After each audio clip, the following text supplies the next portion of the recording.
la parole à Dohan pour une première question, s'il te plaît, Dohan. Oui, merci Fanta. En fait, c'est une double question destinée à Monsieur le ministre. Donc, ça concerne en fait la question des allocations familiales, des prestations familiales. Donc, dans un cadre d'une famille qui se sépare, la législation sociale considère qu'un seul parent élève l'enfant et peut à ce titre bénéficier des aides. Donc, c'est ce qu'on appelle le principe de l'unicité de l'allocataire.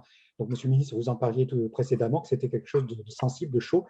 Est-ce qu'on ne peut pas laisser les foyers séparés se réorganiser pour l'enfant et quelle solution pour ne pas exclure l'un des parents justement de ces prestations familiales? Et la deuxième question, ça concerne la protection de l'enfance.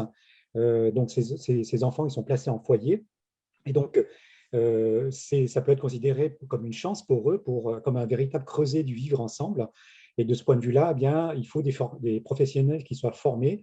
Bon, malheureusement, il y a une pression des départements, d'après ce que nous dit cet interlocuteur, parce que des associations de foyers, on les pousse finalement à recruter des personnels non formés, et particulièrement, par exemple, des veilleurs de nuit, la nuit, alors qu'il s'agit d'un véritable temps éducatif pour les jeunes les plus en souffrance. Précisément, Monsieur le ministre, votre projet de loi sur la protection de l'enfance que vous allez présenter en Conseil des ministres le 16 juin prochain n'est-il pas une formidable occasion pour exiger des départements une continuité éducative 24 heures sur 24 sur l'ensemble des établissements? Merci de vos réponses, Monsieur le ministre. Merci, Dohan. Alors, juste très brièvement pour répondre à Dominique, lui dire que je vais prendre la tâche avec Clément Beaune, même si j'ai compris qu'il en avait déjà échangé avec lui, mais pour moi, à mon tour, le faire et essayer de vous apporter une réponse peut-être un peu plus convaincante que celle que vous avez eue jusqu'à présent. Mais je vous avoue devoir explorer un peu le sujet et je le ferai donc avec lui pour voir plus précisément dans ce que l'on peut envisager dans le cadre de la présidence française. Dohan, sur la première question, sur la question qui a trait aux prestations familiales, c'est effectivement un sujet à la fois sensible, mais une fois encore, ça ne veut pas dire qu'il ne faut pas à un moment mettre les sujets sur la table, et puis un sujet très complexe, techniquement complexe, avec pas mal de biais. Alors, il y a effectivement ce principe, vous l'avez évoqué, d'unicité de l'allocataire qui fait qu'un enfant doit être attaché administrativement à un de ses parents, étant entendu qu'il y a déjà la possibilité, mais ce n'est pas très satisfaisant en soi, mais enfin, je la mentionne, de pouvoir changer de rattachement au bout d'un an quand les deux parents sont d'accord, évidemment, ce qui est pas toujours le cas, et les difficultés se posent surtout quand il y a des conflits.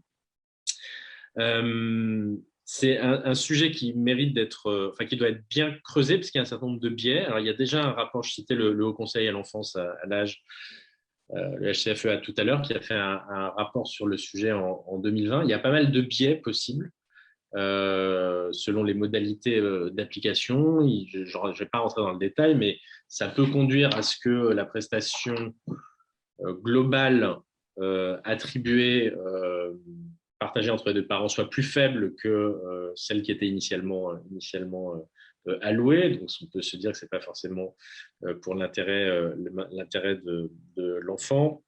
Et puis, par ailleurs, ça peut aussi baisser pour la personne qui a le moins de ressources entre les deux parents, et ce sont souvent les femmes. Ça peut revenir aussi à baisser les montants d'allocation. Bref, tout ça pour vous dire que j'ai demandé, un peu dans le cadre des réflexions globales que l'on mène, que j'évoquais tout à l'heure, j'ai demandé au service ici d'expertiser ces questions-là, d'analyser ça prestation par prestation, parce que je ne suis pas rentré dans le détail, mais entre les allocations logement, les prestations familiales, les allocations, etc., enfin, ce sont des règles, des régimes différents. Donc, il faut appréhender le sujet prestation par prestation pour voir dans quelle mesure, pour chacune, on peut avancer vers un partage plus égalitaire. Et moi, je pense par ailleurs qu'en fait, la réflexion doit être plus globale, c'est-à-dire pas juste s'atteler à cette question du partage des prestations familiales, c'est un sujet important, mais plutôt essayer d'avoir une approche sur la question de l'enfant dans le cadre de la séparation de ses parents, conflictuelle ou pas. Voilà, ça soulève un certain nombre de questions qu'un certain nombre d'entre vous avaient évoquées d'ailleurs, pas simplement la question de partage, la question des partage des droits de garde, des droits d'hébergement, etc. Et voilà, il faut qu'on ait une réflexion plus large là-dessus. C'est ce qu'on commence à initier.